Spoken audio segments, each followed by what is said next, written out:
ये कहानी युद्ध की नहीं, संकल्प की है। ये न सिर्फ इतिहास नहीं, भारत की आत्मा है। जहां सांस जम जाती है वहां शौर्य जलता है। कुछ कमांडर आदेश नहीं देते, मिसाल बन जाते हैं। हालात कठिन थे।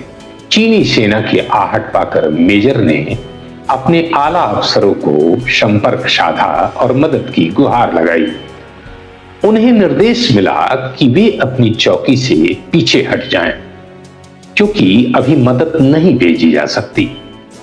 तब भी मेजर ने धैर्य नहीं खोया। यूनिट के सभी जवानों से बातचीत की, ऊपर का आदेश भी उन्हें बताया और अपनी बात भी कही। मेजर ने कहा कि चौकी से पीछे हटने का मतलब हुआ हार मान लेना, लेकिन ऊपर से हुक्म है, आप में से जो चाहे वे वापस लौट सकते हैं, लेकिन मैं नहीं जा रहा।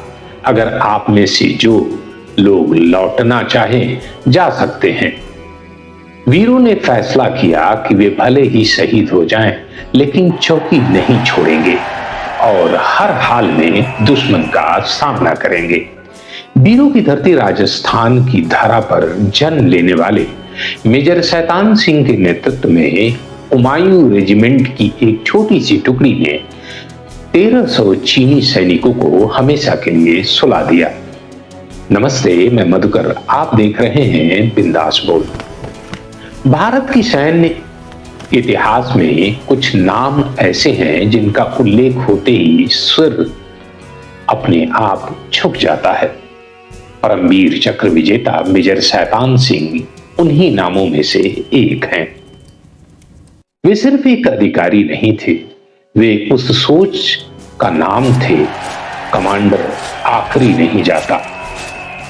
साल 1962 की बात है। भारत चीन युद्ध अपने कठिन दौर में था। लद्दाख की दुर्गम ऊंचाइयों पर स्थित रेजांग ला, जहां ऑक्सीजन कम थी, तापमान माइनस में था और दुश्मन संख्या में कई गुना अधिक। इसी रेजांग ला पर 13 कुमाऊं रेजिमेंट की सी कंपनी तैनात थी, जिसके कमांडर थे मेजर शैतान सिंह। दुश्मन की तैयारी पूरी थी।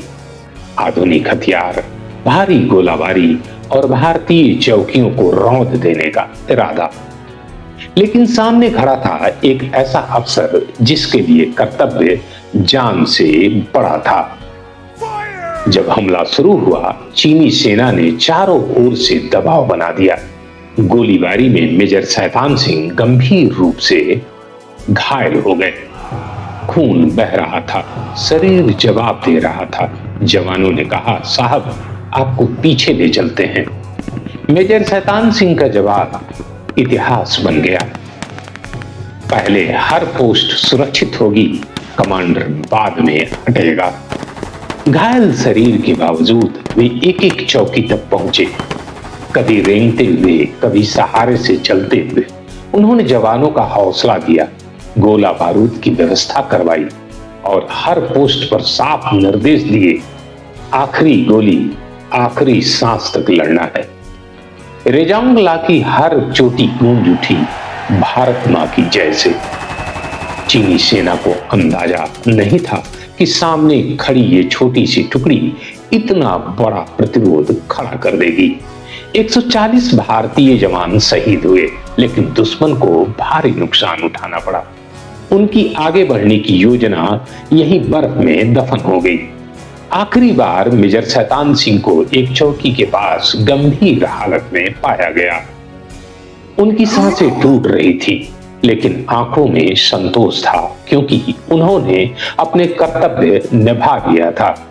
मेजर शैतान सिंह शहीद हो गए, लेकिन रेजांग ला हमेशा के लिए शौर्य का तीर्थ बन गया। भारत सरकार ने उन्हें देश की सर्वोच्च सैन्य सम्मान परमवीर चक्र से सम्मानित किया। उनकी शहादत ने साबित किया, नेतृत्व शब्दों से नहीं, कर्म से होता है। वर्दी ओहदे से नहीं, बलिदान से भारी होती है। देश की सुरक्षा सिर्फ हथियार नहीं, हिम्मत करती है। आज भी जब भारतीय सेना के अफसर लीडर फ्रॉम द फ्रंट की बात करते हैं तो मेजर शैतान सिंह का नाम अपने आप सामने आ जाता है। वे गए नहीं, वे रेजांग ला में अमर हो गए। इस एपिसोड में बस इतना ही। अगले एपिसोड में किसी नए परमवीर चक्र विजेता के साथ के विषय में बात करेंगे, चर्चा करेंगे। तब तक के लिए नमस्कार।